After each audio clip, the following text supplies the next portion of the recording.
Welcome back to my channel সুস্মিতার রান্নাঘরে তোমাদের সবাইকে স্বাগতম। তো আজকে আমি একটা নতুন রেসিপি নিয়ে হাজির হয়েছি। আর আজকের রেসিপিটা হচ্ছে চিংড়ি মাছের মালাইকারি।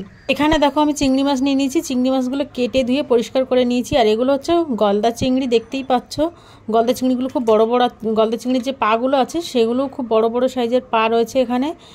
তো এই দেখো, এবার আমি চিংড়ি মাছগুলোকে ভেজে নেব হালকা করে। এখানে আমি রসুন ছাড়িয়ে নিয়েছি, আর একটা পেঁয়াজ কেটে নিয়েছি, আর কটা শুকনো লঙ্কা নিয়ে নিয়েছি। তো এগুলোকে আমি একসঙ্গে মিক্সচারে বেটে নেব, তোমরা চাইলে হাতে বেটে নিতে পারো। কড়াই বসিয়ে দিয়েছি গরম করতে। কড়াইটা গরম হয়ে গেলে আমি এর মধ্যে দিয়ে দেবো সরষের তেল। এবার তেলটা একটু গরম করে নেবো, নিয়ে তার মধ্যে আমি হাফ চামচের মতো লবণ দিয়ে দেবো, হাফ চামচ আমি এর মধ্যে হলুদ দিয়ে দেবো। তেলটা একটু নেড়ে চেড়ে নেবো। নেওয়ার পরে আমি চিংড়ি মাছগুলো সব তেলের মধ্যে দিয়ে হালকা করে একটু ভেজে তুলে নেবো। আমি চিংড়ি মাছে এখন আর লবণ আর হলুদটা দেবো না, কারণ আমি যখন ভাজার সময় তেলটা গরম করলাম ওই সময় তো লবণ হলুদটা দিয়ে নিয়েছি, এই জন্য এখন আর দেবো না। তো দেখো চিংড়ি মাছগুলো আমার ভাজা হয়ে গেছে, আমি হালকা করে ভেজে নিয়েছি। এখন চিংড়ি মাছগুলো সব এক এক করে উঠিয়ে নেবো একটা পাত্রে। চিংড়ি মাছ ভাজার পরে তেল ছিল, তার মধ্যে আমি সামান্য একটু তেল দিয়ে নিলাম, আর একটা পেঁয়াজ কুচিয়ে দিয়েছিলাম।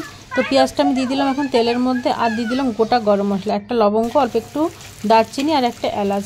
তো পেঁয়াজটা একটু ভালো করে ভেজে নেব। ভাজার পরে আমি যে মশলাটা করেছিলাম রসুনের, পেঁয়াজ বাটা আর সঙ্গে হচ্ছে লঙ্কা, তো সেই মশলাটা আমি এখন দিয়ে দিলাম। আর বাটিতে যে মশলা দিয়েছিলাম, মানে বাটিটা দিয়ে অল্প একটু জল দেবো, দিয়ে আমি ভালো করে মশলাটাকে এখন কষিয়ে নেব।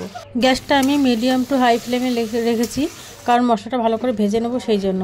তো মশলাটা আমার ভাজা হয়ে গেছে। এবার আমি দিয়ে দিচ্ছি আদা আর জিরে বাটা, এটা আমি আলাদাই বেটেছিলাম। আর দিয়ে দিচ্ছি হাফ চামচ লবণ, হাফ চামচ হলুদ, দিয়ে দেবো আমি হাফ চামচের মতো ধনের গুঁড়ো। এবার আমি মশলাটাকে আরেকটুখানি কষিয়ে নেব। এবারে আমি গ্যাসটা লো ফ্লেমে করে দিয়েছি, মশলাটা একটু হতে থাকুক, ততক্ষণে আমি নারকেলটা কুড়িয়ে নেব।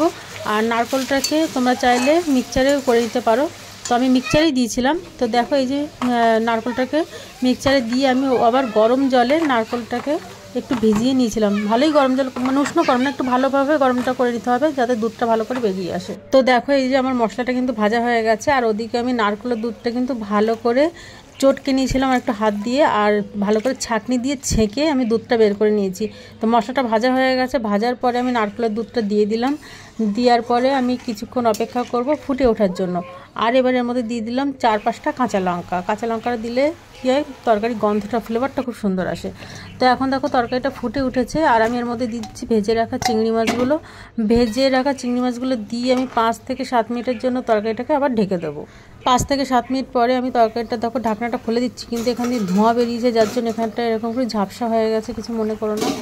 তো এই দেখো, এবারে দেখো তরকারিটাকে আমি একটু ভালো করে নেড়ে চেড়ে দিচ্ছি, কিন্তু এখনও পর্যন্ত 3-4 মিনিট আমি আরেকটু ফুটিয়ে নেব। তরকারিটা এখনও ঝোল রয়েছে, তো একটু ঝোলটা কমাবো, যেহেতু কষা কষা হবে। তো তরকারিটা এখন হয়ে গেছে, এখন আমি নামাবো। তো নামানোর আগে আমি হাফ চামচ গরম মশলা দিয়ে দিলাম। গরম মশলা দেওয়ার পরে আমি আরেকটু নেড়ে চেড়ে দেবো। গ্যাসটা আমি অফ করেই দিয়েছি এখন। তো এখন আমি তরকারিটাকে নামিয়ে নেব। তো আমার রান্নাটা দেখো কমপ্লিট হয়ে গেছে। আমার রান্নাটা যদি তোমাদের ভালো লেগে থাকে তাহলে একটা সাবস্ক্রাইব করে দিও প্লিজ, আর একটা লাইক করে দিও, আর কমেন্টে অবশ্যই বলো যে কেমন লেগেছে। আর তোমরাও এরকমভাবে রান্না করে খেয়ে দেখো, যদি ভালো লেগে থাকে তো অবশ্যই করে কমেন্টে আমাকে জানিও।